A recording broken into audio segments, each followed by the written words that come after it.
Friends, இன்றைக்கி ஆர்த்திஸ் கிச்சனில் நான் பார்க்குறதுங்க சேனக்கிழங்கு ஃப்ரை. சேனக்கிழங்கு ஃப்ரைக்கு நான் ஸ்லைஸாக நல்லா பாருங்கள், நல்லா ஸ்லைஸாக இப்படி வெட்டி தண்ணி ஊற்றி மஞ்சத்தூள் போட்டு உப்பு போட்டு வேக வச்சு எடுத்து வச்சுருக்கேங்க. அரை வேக்காடு வேக வச்சு வச்சுருக்கேங்க. இதில் நம்ம போட வேண்டிய பொருளெல்லாம் போட்டு ஃப்ரை பண்ணலாங்க. சூப்பராக இருக்குங்க. இதை இப்போ வடித்து எடுத்து வச்சுக்கிறேங்க.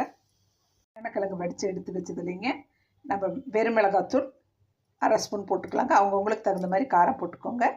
கரம் மசாலா தூள் 1/4 டீஸ்பூன், சோம்புத்தூள் 1/4 டீஸ்பூன், மல்லித்தூள் அரை டீஸ்பூன், அரிசி மாவு 1 ஸ்பூனுங்க.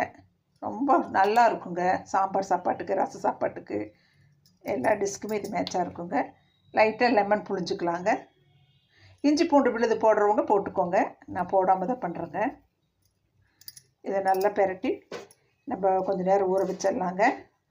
ஒரு அரை மணி நேரம் ஊறின உடனே நம்ம எண்ணெயில் போட்டு பொரித்து எடுத்துக்கலாங்க. நல்லா இருக்குங்க. சூப்பராக மொறுமொறுன்னு இருக்குங்க.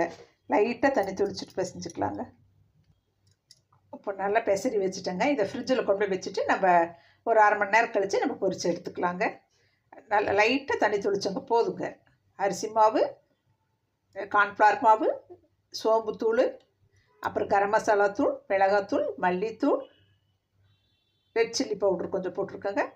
போட்டு பெரட்டி வச்சுருக்கேங்க. லெமன் புழிஞ்சிருக்கேன். தேவைப்பட்டவங்க இஞ்சி பூண்டு விழுது ஒரு பிட்டு போட்டுக்கோங்க.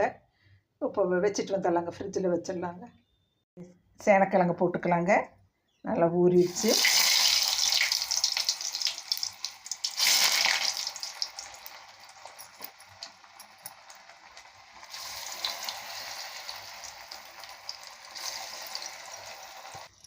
சூப்பராக மொறுமொறுன்னு வெந்துட்டுருக்குங்க. இதை எடுத்து பிளேட்டிங் பண்ணலாங்க.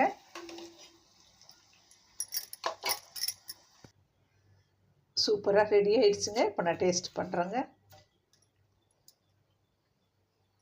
சூப்பராக இருக்குங்க. நான் போட்ட அந்த காரம், உப்பு எல்லாமே நல்லா இருக்குங்க. நீங்களும் இதே மாதிரி பண்ணி பாருங்கள். என் சேனலை பிடிச்சிருந்தால் சப்ஸ்கிரைப் பண்ணுங்கள், லைக் பண்ணுங்கள், கமெண்ட் பண்ணுங்கள். நம்ம அடுத்த நல்லதொரு வீடியோவில் சந்திக்கலாம் ஃப்ரெண்ட்ஸ். தேங்க்யூ.